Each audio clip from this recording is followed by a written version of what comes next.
This lesson is going to focus on transitions.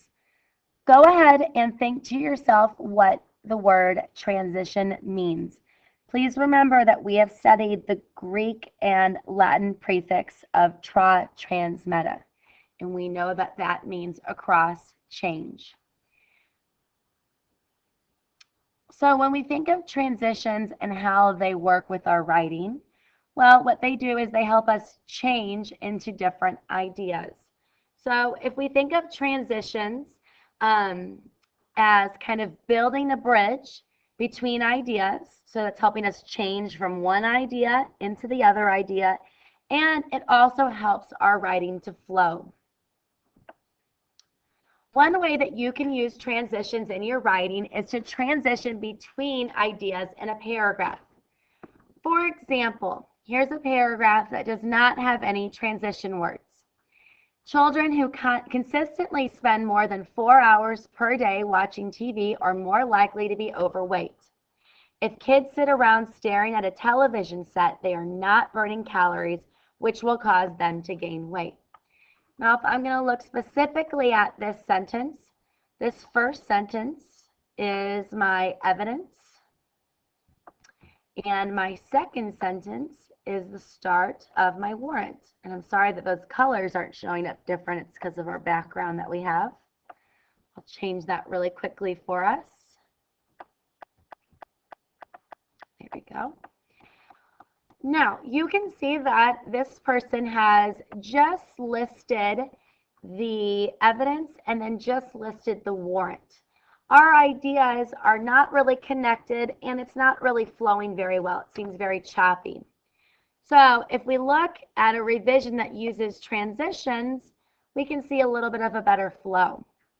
They start off with, for example, so I now know that the writer is getting ready to give me an actual example or a piece of evidence to support their claim. Then they use this transition as a result. So it shows me that they're connecting their warrant back to their evidence. This is a great strategy to use.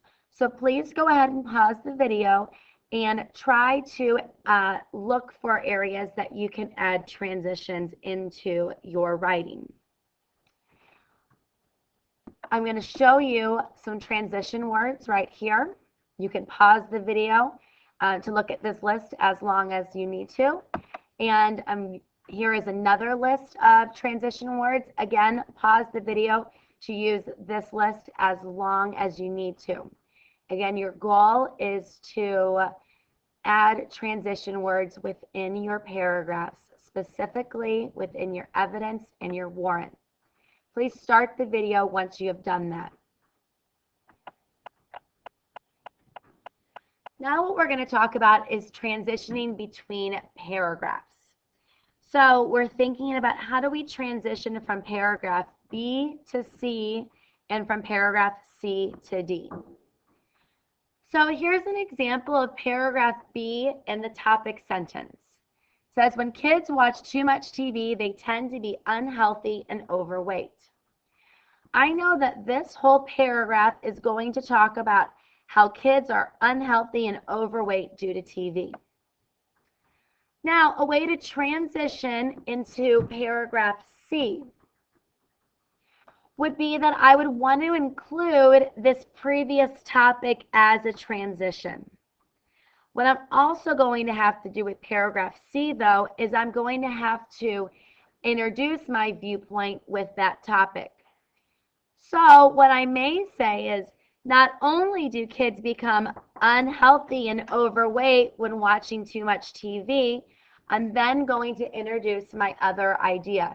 My other idea is that they are exposed to a lot of violence on TV. So what I want you to try to do right now is I want you to try to go to your essay and add transitions between your paragraphs. Once you think you've done this, go ahead and come over and conference with your teacher.